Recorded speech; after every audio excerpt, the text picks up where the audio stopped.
பூக்களின் கருவறையில் பிறந்தவள் நீயா?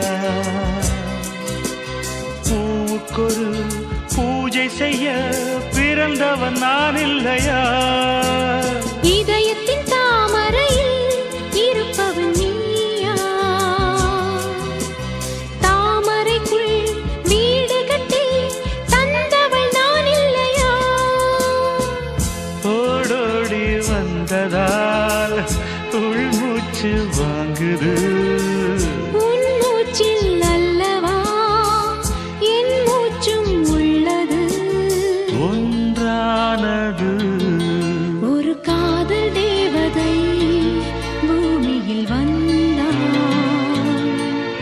ஒரு காதல் காவியம் கையோடு தந்தாள்.